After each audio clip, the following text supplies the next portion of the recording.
CM Kejriwal केंद्र सरकार पर आरोप लगा रहे थे कि उन्होंने कुछ किया नहीं। साथ ही साथ उनका यह भी कहना था कि अगर हरियाणा सरकार वहां से पानी नहीं छोड़ती तो शायद दिल्ली में स्थिति नहीं आती। अपनी नाकामियों को छुपाने के लिए सियासी बातें, ऐसा मैं समझ सकता हूँ। ऐसा गैर जिम्मेदाराना प्रश्न भी कैसे कर सकता है कि बराज में पानी रोकना नहीं चाहिए, उसको रेगुलेट करना चाहिए। किसी भी बराज में कोई भी भंडारण की क्षमता नहीं होती, वो सिर्फ पानी को रेगुलेट या डाइवर्ट करने के लिए उपयोग होता है। देश की राजधानी में इस वक्त पानी की त्रासदी है और पूरे दिल्ली पानी पानी है। हमारे साथ बात करने के लिए केंद्रीय जल शक्ति मंत्री गजेंद्र सिंह शेखावत हम उनसे बात करेंगे। सर, दिल्ली पूरा पानी पानी हो चुका है, कब तक दिल्ली को पानी से आजादी मिलेगी? देखिए, दिल्ली में यमुना अपने पिछले 50 साल के हिस्टोरिकल हाई फ्लड लेवल को अचीव किया है। 208 मीटर से ज्यादा का मानक जो है वो यमुना जी ने दिल्ली में छुआ है। निश्चित ही चिंता का विषय भी था और अत्यंत कष्ट का समय भी था, लेकिन इस परिस्थिति में आज सुखद विषय ये है कि जो हिमाचल प्रदेश में अतिवृष्टि के कारण से एकाएक यमुना की सहायक नदियों का और बाद में यमुना का जलस्तर बढ़ा, हथनीकुंड बराज पे जो पानी प्रवाह का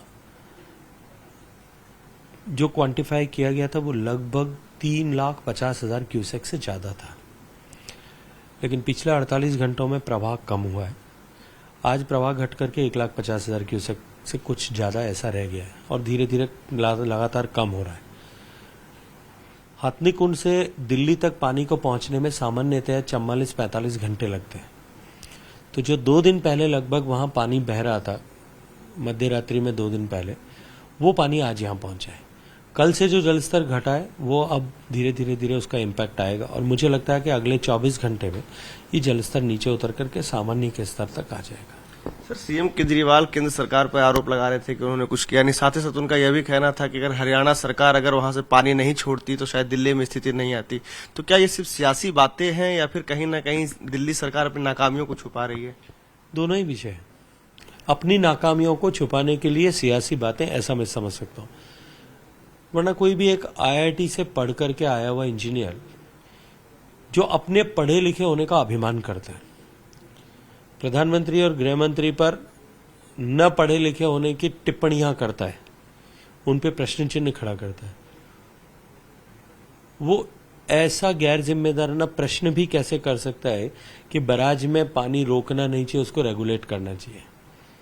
किसी भी बराज में कोई भी भंडारण की क्षमता नहीं होती, वो सिर्फ पानी को रेगुलेट या डाइवर्ट करने के लिए उपयोग होता है। अब जितना पानी आ रहा है उतना ही पानी वहां से निकल रहा है, क्योंकि वहां रोकने की तो कोई क्षमता नहीं है।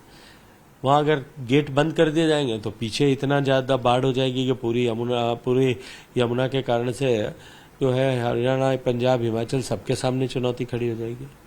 इसलिए अपनी गैर जिम्मेदाराना बात कह करके और अपनी विफलता, पिछले 10 सालों में जिस तरह से यमुना के फ्लड प्लेन जोन्स पर कब्जा हुआ है, अतिक्रमण हुए, लाखों लोगों की आबादी गैर कानूनी बस्तियों और कॉलोनियों के रूप में फ्लड प्लेन जोन्स में बसी है।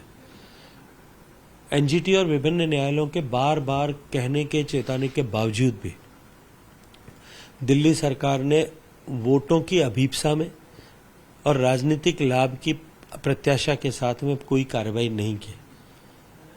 इसके साथ साथ में पिछले वर्षों में इस तरह की हुई घटनाओं से सबक लेकर के जो स्टॉर्म वाटर डिस्पोजल के लिए काम करना चाहिए था, उस पर कोई काम नहीं किया।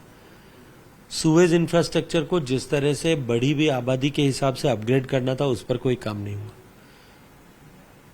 और इस उदासीनता और अकर्मण्यता के कारण से ये परिस्थितियां जो बिगड़ रही हैं और बिगड़ी हैं अभी, उसकी जिम्मेदारी से ध्यान हटाने के लिए इस तरह का एक चिट्ठी लिख करके भेज देना, मुझे लगता है कि ये केवल और केवल सियासत का एक नमूना है। मुझे जब कल विषय संज्ञान में आया था, तब मैंने माननीय मुख्यमंत्री जी से भी बात की थी, केजरीवाल साहब से भी, एलजी साहब से भी बात की थी, चीफ सेक्रेटरी से भी बात की थी, आज सुबह भी चीफ सेक्रेटरी साहब से बात की थी, और मैंने कहा था कि ये सियासत का समय नहीं है, ये राहत के लिए काम करने का समय है। देखिए, प्राकृतिक आपदा से हम 100% सुरक्षित हो सकें, दुनिया में कहीं ऐसा नहीं है। दुनिया के सारे विकसित देशों में भी इस तरह के संकट, चुनौतियां आती हैं, लेकिन हम हर आने वाले संकट के समय में भविष्य के लिए तैयारी का संकल्प लें। भविष्य में ये चुनौती न आए उसको लेकर के हम काम करें, और साथ ही साथ में जो कुछ हो गया है उसको कितना जल्दी हम लोगों को राहत पहुंचाने के लिए काम कर सकते हैं, इस दृष्टिकोण से चिंतन करें, प्रयास करें। ये होना चाहिए आदर्श रूप से, लेकिन दुर्भाग्य से माननीय मुख्यमंत्री अपनी विफलता को छुपाने के लिए इस तरह के अनर्गल बयान दे रहे हैं।